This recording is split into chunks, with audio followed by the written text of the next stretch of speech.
Sebuah mobil melaju dengan kecepatan sedang yang di dalamnya terdapat 4 sekawan yang hendak kuliah ke suatu daerah. Dan di dalam mobil tersebut terdapat juga sang empunya mobil, sebut saja dia Ricky. Ricky ini merupakan anak orang berada, jadi dia yang selalu membawa mobil karena dia saja yang punya di antara 4 sekawan tersebut. Ricky, Doni, Melly, dan Fitri. Mereka sudah mendaftar di salah satu universitas yang sama di luar kota. Dan hari itu, mereka berempat berangkat bersama-sama ke kota tersebut, sekalian mau mencari kosan di sana. Di perjalanan kala itu, suasananya sudah gelap.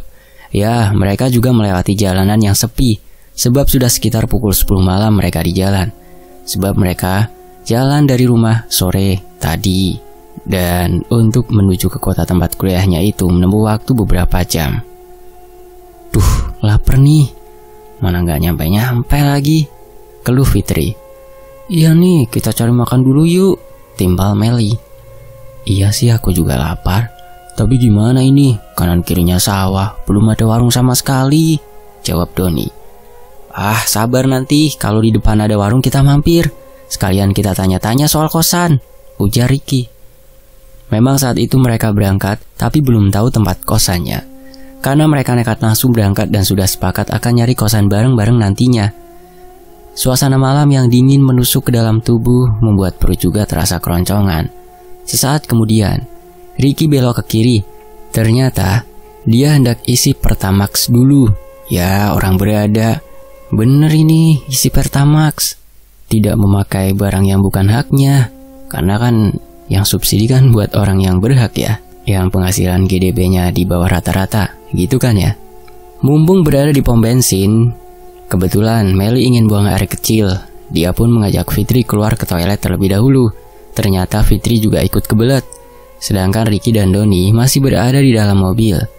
Sesaat kemudian setelah selesai buang air kecil, Melly dan Fitri yang berjalan menuju ke arah mobil. Tiba-tiba mereka melihat sebuah papan nama sebuah warung makan yang ada di depan pom bensin.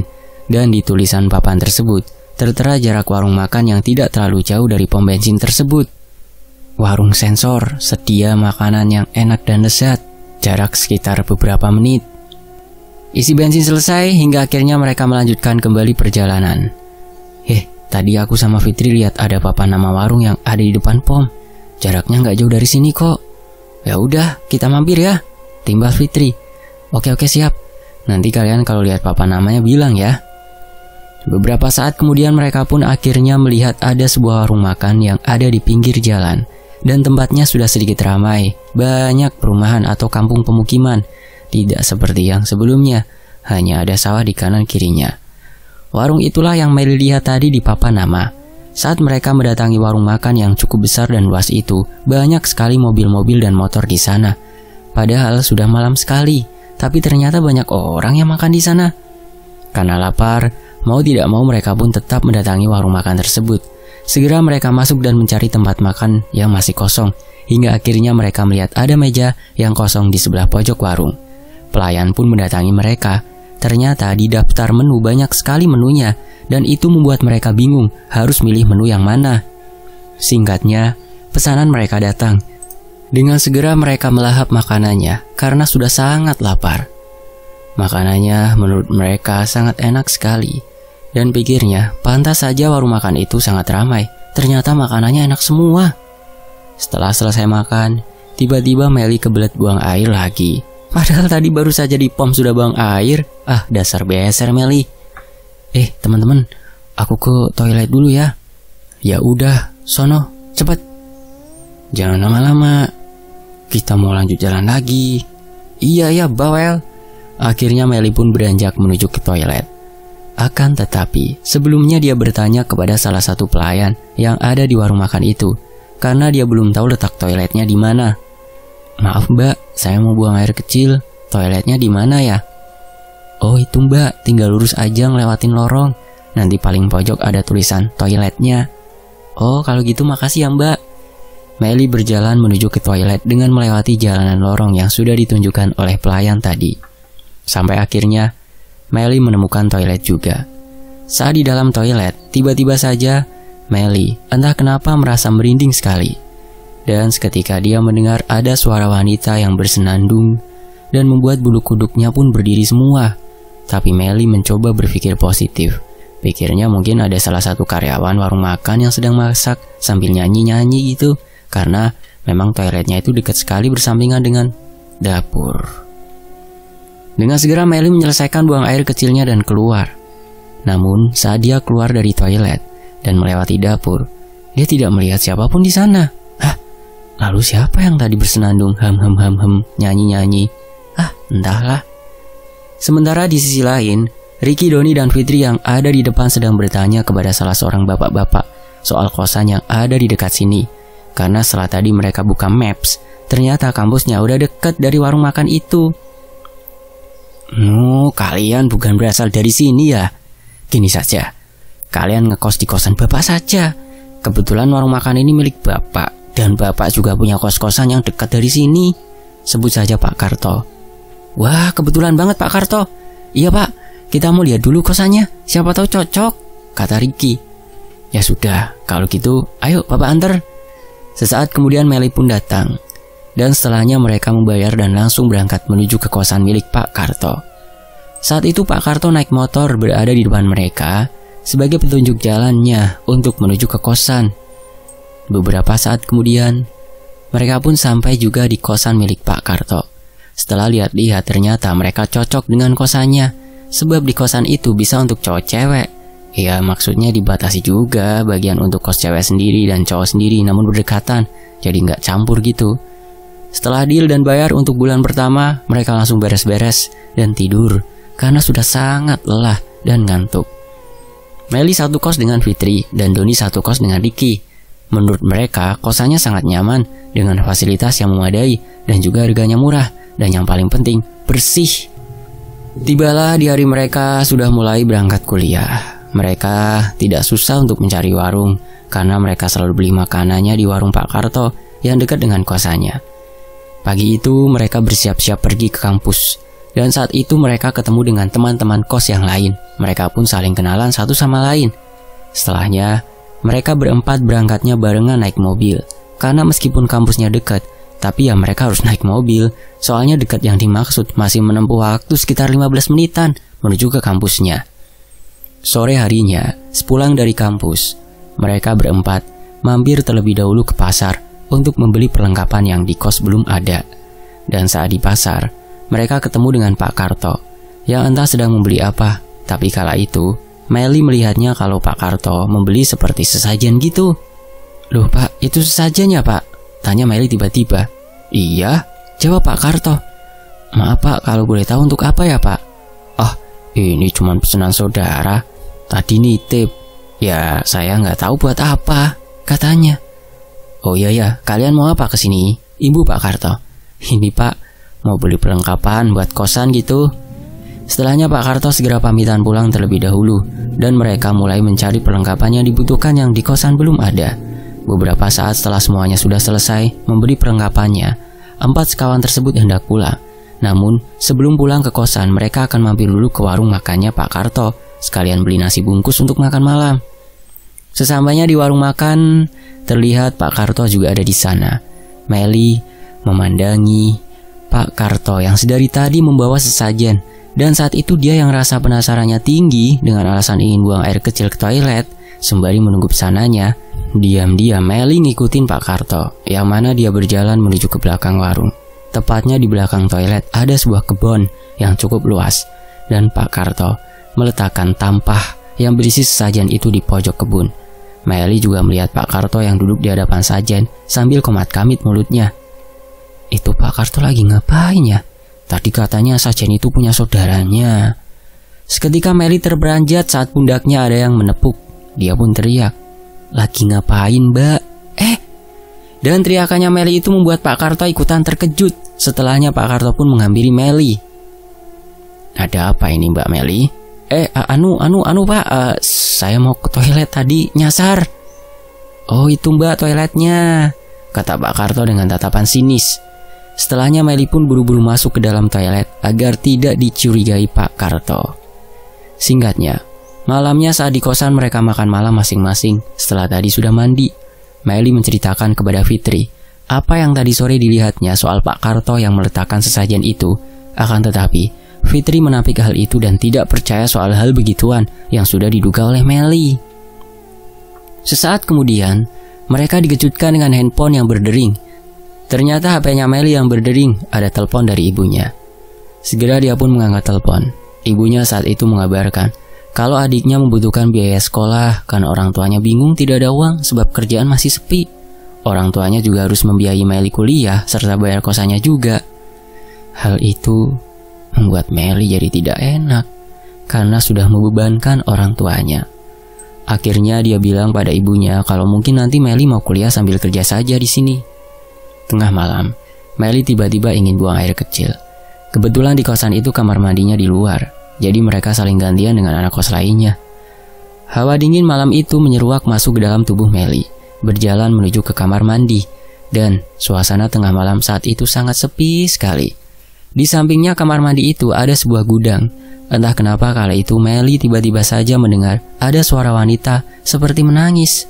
Tetapi setelahnya Melly tidak menghiraukan karena sudah sangat kebelet. Pikirnya mungkin itu suara anak kos lain yang memang lagi nangis. Entah kenapa Melly jadi sering kebelet buang air kecil. Padahal saat dia di kampung tidak seperti itu. Sesaat setelahnya Melly samar-samar melihat Pak Karto yang berjalan ke pojok kosan dan membawa seperti sesajen juga. Tapi Melly tidak mempedulikannya, sebab dia takut dan dia kembali lagi ke dalam kosannya untuk tidur. Keesokan paginya, Melly yang pergi ke warung makan Pak Karto. Kebetulan dia sudah selesai siap-siap tadi, sedangkan Fitri sedang mandi setelah menunggu giliran tadi.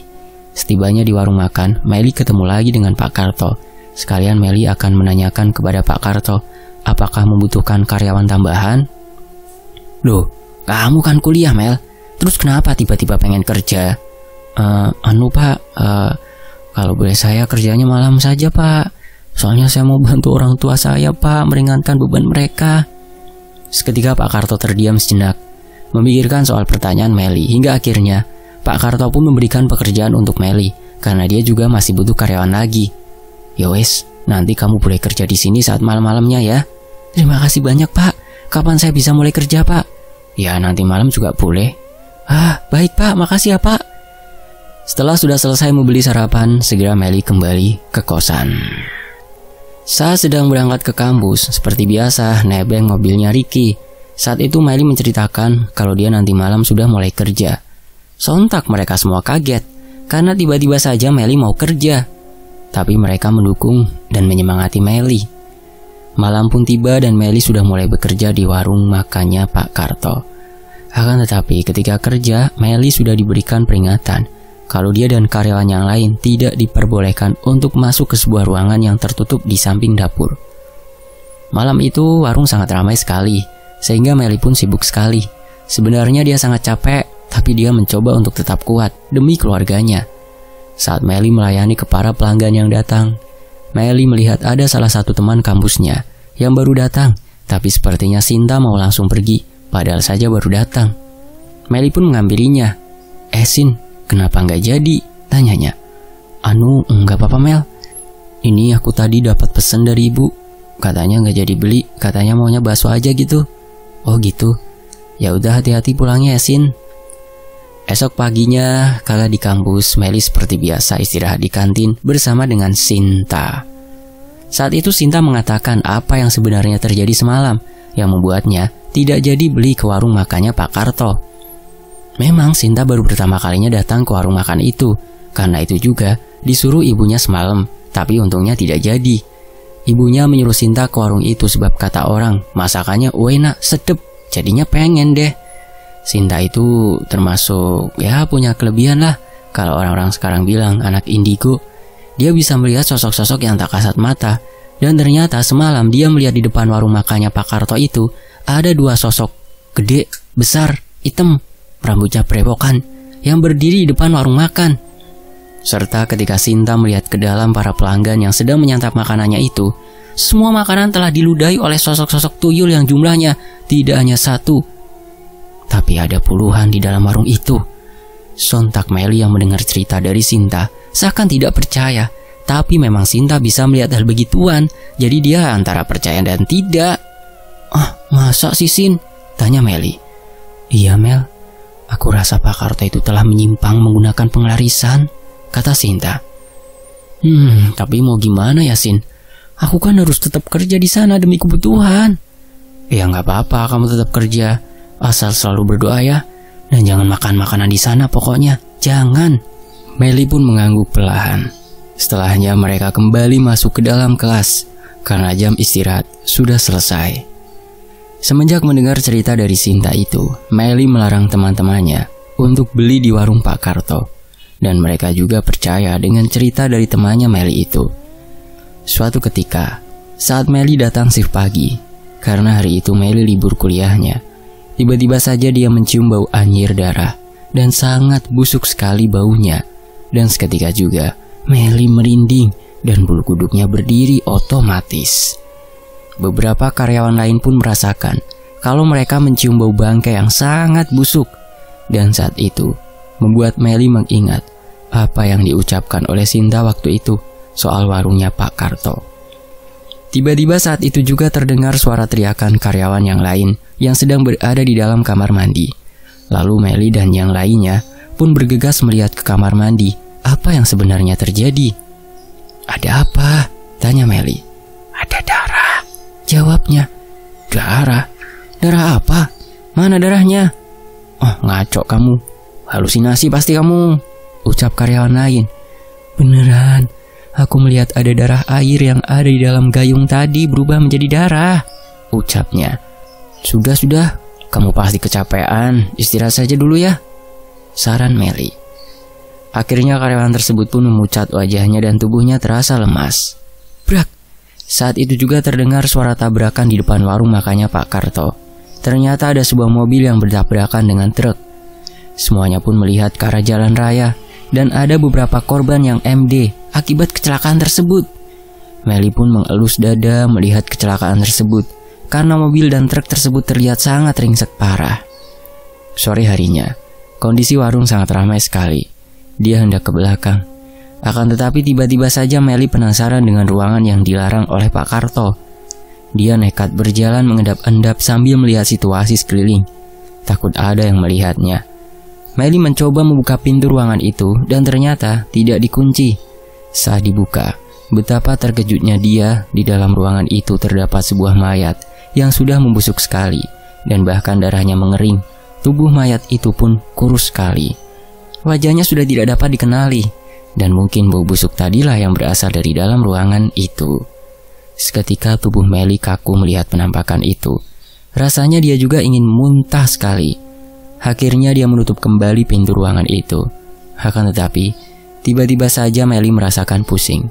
Mungkin karena mencium bau busuk dan melihat mayat yang sangat mengerikan itu, hingga akhirnya dia pun ambruk pingsan. Meli tersadar, pandangan melihat sekeliling, dan ternyata dia sudah berada di dalam kosannya karena sudah ada Ricky, Doni, dan juga Fitri. Segera Fitri memberikan air putih kepada Meli supaya dia lebih tenang. Setelah sudah tenang, teman-temannya itu menanyakan kepada Meli apa yang sudah terjadi sebenarnya. Kamu kenapa, Mel? Aku tadi lihat di ruangan yang dilarang satu orang pun masuk itu. Terus tadi aku penasaran, akhirnya aku buka itu ruangan. Nah, pas aku buka di dalamnya, ada mayat yang sudah membusuk dan sudah bertulang. Wajahnya hancur. Sontak semua yang mendengar langsung merinding. Apalagi saat itu Meli menceritakannya pada saat maghrib. Setelahnya, Fitri menanyakan kepada Meli, apakah dia mau masih kerja di warung itu? Apalagi setelah dia sudah tahu kebenarannya. Tapi Meli masih tetap akan bekerja di sana. Sebab kalau dia tidak kerja di warungnya Pak Karto, nanti dia bagaimana mendapatkan uangnya untuk membantu meringankan beban orang tuanya? Iya, bisa sih dia cari kerjaan lain. Akan tetapi, ya tidak mudah mencari pekerjaan. Akhirnya Meli pun masih akan tetap kerja di warung makannya Pak Karto. Yang penting dia tidak makan di sana. Singkat cerita, akhir-akhir ini warung makannya Pak Karto hawanya menjadi beda. Sangat panas dan tidak seperti dulu lagi. Padahal sudah ada beberapa kipas di dapur, juga sudah disediakan kipas. Namun Meli masih tetap merasakan hawa panas dan rasanya sangat hampa. Suatu ketika saat Meli sedang memasak kuah soto, karena memang di warung makannya juga disediakan soto, dan saat itu dia sedang disuruh oleh istrinya Pak Karto. tiba-tiba saja dia melihat kalau kuah sotonya berubah warnanya menjadi merah kehitaman seperti darah. Melly mencoba untuk mengucek kedua matanya. Dan saat itu juga, kuah sotonya berubah kembali seperti semula. Sontak, Melly terkejut dan bingung dibuatnya. Meskipun begitu, Melly masih tetap untuk tidak menceritakan kepada yang lainnya, demi menjaga warung makannya Pak Karto tersebut. Namun, berhari-hari, berbulan-bulan, gangguan tersebut terus dialami Melly saat bekerja. Pernah suatu ketika, Melly mencoba melihat ke depan keadaan warungnya. Melly melihat ada dua sosok tinggi besar yang berdiri di depan pintu warung, dan sosok itu sama seperti yang waktu itu diceritakan oleh Sinta. Melly yang melihat dua sosok tinggi besar itu pun terkejut dan tidak menyangka. Astagfirullah, ucapnya sambil mengelus dada. Suatu ketika saat Melly sedang memasak di dapurnya, dia mendengar ada suara wanita yang sedang bersenandung. Namun saat Melly mencari kesana kemari, ternyata tidak ada siapa-siapa. Seketika bulu kuduknya berdiri semua. Namun sepertinya hanya dia saja yang mendengar suara wanita bersenandung itu. Karena karyawan yang lainnya yang juga ada di dapurnya tidak mendengar ada suara wanita yang bersenandung. Di sisi lain, suatu ketika ada salah satu pembeli yang datang ke warung sotonya Pak Karto. Pembeli itu ternyata memiliki kelebihan untuk melihat sosok-sosok yang tidak kasat mata, sama seperti Sinta. Dan akhirnya pembeli itu tidak betah makan soto di warung sotonya Pak Karto, karena dia melihat ada beberapa sosok makhluk yang tak kasat mata itu berada di warung makannya. Pembeli yang dikatakan indigo itu melihat ada sosok-sosok yang menyeramkan, sehingga dia pun mempercepat makannya karena tidak nyaman ditatap tajam oleh sosok-sosok tersebut. Pembeli itu mengatakan kepada Melly yang saat itu sedang melayani, dan pembeli itu pun berbisik ke telinganya, "Mbak, di sini kok betah sih? Maksudnya Mbak, tuh banyak sosok-sosok yang menjaga warung soto ini. Sepertinya pemiliknya telah melakukan pengelarisan loh Mbak." Melly pun pura-pura tidak tahu, padahal dia sendiri sudah tahu setelah diberitahu oleh Sinta waktu itu. Saat di kosan, Melly mendengar ada suara jeritan tengah malam saat dia baru saja pulang kerja di warung. Dan suara itu terdengar seperti dari ruangan gudang yang ada di dekat kamar mandi. Karena penasaran, dia berjalan menghampiri ruangan itu yang kebetulan pintu kebuka sedikit. Dan saat Melly melihat ke dalam ruangan itu, ternyata tidak ada apa-apa. Namun dia mencium bau busuk dan anyir darah. Bahkan Melly melihat di lantainya itu banyak sekali bercak-bercak darah yang mengering. Seketika dia pun merinding, apalagi sudah tengah malam dan kondisi kosan sudah sepi. Di kosannya itu ada banyak karyawan warung makan Pak Karto yang ngekos di situ juga. Tiba-tiba saja Melly mendengar ada suara wanita yang memanggilnya, dan suara itu dia kenal, yaitu salah satu karyawan di warung. Tapi saat menoleh tidak ada siapa-siapa. Melly baru ingat kalau temannya itu sedang pulang kampung sudah beberapa hari. Sementara itu, Melly yang merasa sudah tidak enak dan tidak nyaman bekerja di warung makannya milik Pak Karto, dia menceritakan kepada teman-temannya. Karena akhir-akhir ini, Melly selalu mendengar suara-suara dan gangguan-gangguan yang tak nyaman. Pernah saat shift malam, Melly melihat ada sosok tinggi besar dengan bayangan hitam, tinggi, yang berdiri tegap dengan tubuh yang tinggi besar. Dan bayangan itu semakin nyata, membentuk wujud, ya yang seperti disebut orang-orang genderuwo gitu. Sangat berbulu lebat tubuhnya dan hitam, dan semenjak kejadian itu Melly menjadi sakit. Sudah beberapa hari ini Melly tidak berangkat kerja dan juga tidak berangkat kuliah karena sakitnya demam tinggi dan tubuhnya menggigil saking panasnya. Sudah diperiksakan ke satu dokter ke dokter yang lain, diantarkan oleh teman-temannya.